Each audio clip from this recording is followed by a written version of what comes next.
temanya itu adalah culture shock sebagai mahasiswa. Nah, sebelumnya perkenalkan nih, nama saya Tanayati Pramudita dengan NIM 2207082. Peran saya sebagai MC1. Halo, perkenalkan nama saya Nada Fatarani dengan NIM 2206482. Di sini menjadi MC2. Halo, perkenalkan nama saya Maya Aprilianti dengan NIM 2207094. Peran saya di sini sebagai narasumber 2. Halo, perkenalkan nama saya Nurul Aziza Juliani Gunawan dengan NIM 2207780. Peran saya di sini sebagai narasumber 1. Halo, perkenalkan nama saya Resti dengan NIM 2206613. Saya berperan sebagai narasumber 3. Saksikan ya video kita kali ini sebagai podcast Culture Shock sebagai mahasiswa. Selamat menonton. Halo guys, halo selamat pagi. Nah, sebelumnya nih kita bakal mendatangkan narasumber yang keren, yang kece dari bakal seru sih perkumpulan hari ini. Iya betul. Dari mahasiswa Universitas Pendidikan Indonesia. Nah, kita bakal ngebahas apa sih, Teh? Nah, kita tuh bakal ngebahas culture shock sebagai seorang mahasiswa nih, Teh.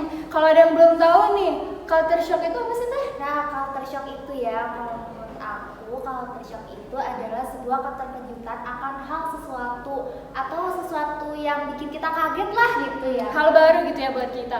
Nah, kali ini kita bakal mendatangkan 3 narasumber langsung yang akan datang dari Universitas Pendidikan Indonesia. Kita panggilin Teh Nurul, Teh Resti, dan Teh Maya. Yeay, halo,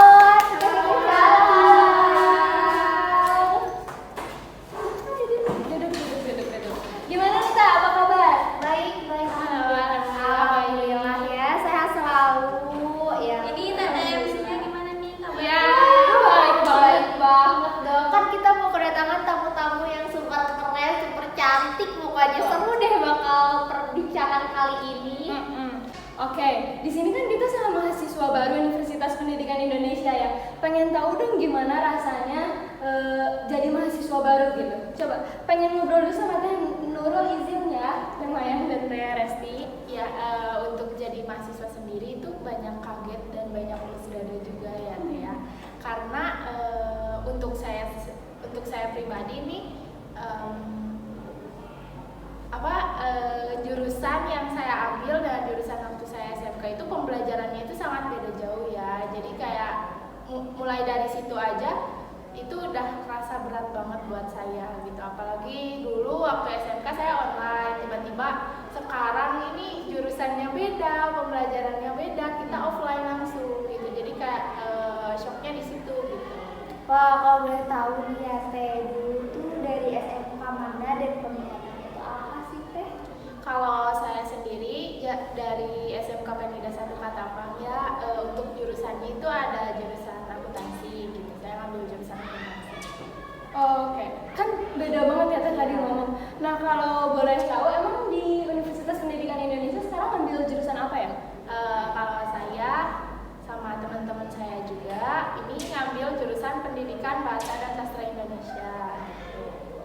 Nah, kalau boleh tahu nih ya Teh, kan kita tuh bahasa sehari-harinya tuh bahasa Indonesia ya Teh. Kan mudah kalau bahasa Indonesia. Sulitnya tuh di sebelah mana sih Teh, atau di bagian mana nih? Kita mau tahu. Itu udah jadi pertanyaan yang umum ya, banyak banget orang yang nanya kayak gitu. Dan sebenarnya tuh itu tuh gak boleh gitu, kayak kalian jangan mikir mungkin kita ngambil jurusan bahasa Indonesia itu segampang kita ngomong pakai bahasa sehari-hari bahasa Indonesia gitu ya. Ini tuh banyak banget kesulitannya, mulai dari kita berbicara harus benar, pelafalan gitu, mulai dari akar katanya pun kita belajar yang akhirnya bakal jadi sebuah kata, mulai dari huruf kita belajar yang akhirnya nanti akan menjadi sebuah kata dan kalimat gitu. Jadi ini nggak segampang yang kita pikirkan selama ini gitu. Sih, ya. Kita kira segampang itu ya, ternyata ribet Wah, juga. ternyata sangat sulit dan menarik ya jurusan ini. Sulit tapi di sisi lain menarik juga gitu ya. Iya. Jurusan ini. Oke, setelah ngobrol-ngobrol nih sama Teh Nurul, pengen tahu dong culture shock yang dialami sama Teh Mayang gitu, apa yang kerasa baru setelah jadi mahasiswa? Kalau aku sih lebih ke jarak dari rumah ke kampus ya. Culture shocknya tuh kan biasanya tuh dekat sama orang tua. Nah sekarang tuh karena ngekos jadinya jauh gitu sih. Nah kebiasaan apa aja sih Teh kalau misalnya ngekos gitu ya setelah jauh dari orang tua tuh? Biasanya paling kalau misalnya pagi-pagi nih biasanya kan ada yang siapin seragam, siapin sarapan gitu. Kalau sekarang kan karena ngekos ya, jadi nyiapin semuanya tuh sendiri. Jadi kadang suka nggak sempet sarapan gitu karena saking rusuhnya sedih banget. Oh, tidak sempet sarapan ya. Nah, kalau untuk manage uangnya gimana nih? Kan biasanya ada jatah per bulan. Nah, kalau Teh Mayang susah nggak sih cara manage uangnya? Duh ini sih masalah banget ya. Kalau manage uang tuh kan karena sekarang uang aku yang pegang sendiri ya. Jadi apalagi kalau awal bulan taruhlah ya banyak banget gitu yang harus dibeli kayak sabun cuci piring, sabun cuci baju gitu. Terus apalagi kalau misalnya ada dana yang nggak keduga gitu harus dibeli dari kampus misalnya kayak buku gitu. Nah itu tuh kayak manage-nya pusing banget. Kalau kayak gitu tuh udah kayak ya Allah gimana aku tertib nih gitu. Nah terus nih Teh, kan selama ngekos tuh biasanya ngerasain yang namanya homesick ya. Nah homesick, ngerasa nggak sih Teh setelah ngekos tuh gimana? Kalau pas awal-awal sih masih biasa aja, masih happy aja gitu. Karena kan bebas ya dari orang tua. Tapi lama-lama kok sepi ya gitu. Apalagi kalau menjelang malam kan suasananya suka hening-hening gimana gitu kan. Nah di situ tuh paling ngerasa sedih banget. Emang kadang kalau orang-orang yang berarti itu kerasa kalau udah jauh sih ya. Iya. Wah seru ya Teh setelah kita mendengar gitu ya kalau jadi anak kos tuh sangat seru sekali gitu. Seru kalau kita yang denger ya. Iya. Kalau kita yang ngalamin, Masya Allah banget gitu ya. banget gitu. Nah setelah kita mendengar culture shock dari Teh Nurul juga Teh Mayang, nah kita tuh mau tahu nih culture shock dan adaptasinya dari Teh Resti gitu ya. Nah yang seperti kita udah cari tahu kalau Teh Resti ini tinggal di daerah yang cukup jauh dari Bandung. Nah bisa diceritain nggak sih Teh itu asalnya dari mana gitu? Aku sendiri berasal dari Sukabumi, daerahnya daerah Cikidang. Itu tuh perbatasan dari Sukabumi sama Bogor. Jadi aku tuh sedikit jauh kan kalau mau ke kota, apalagi ke sini gitu ya. Ada kebiasaan orang Bandung yang bikin kaget gak sih Teh buat Teh? Ada banyak. Nah, Coba bisa pengen diceritain tahu. gitu. Jadi kan orang Bandung itu terkenal sama keramahannya kan. Jadi tuh aku suka sedikit heran kalau ada orang yang gak dikenal gitu tiba-tiba kayak ngajak ngobrol kalau aku lagi di angkutan umum misalnya ataupun aku lagi belanja gitu. Ya, terus katanya kan orang Bandung itu someah ya, kayak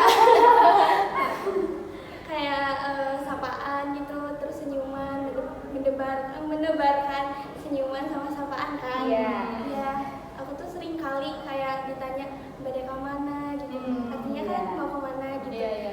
Kalau gak dari Bandung asli kayak di luar Bandung pasti agak sedikit kesal ya sama pertanyaan itu. Iya.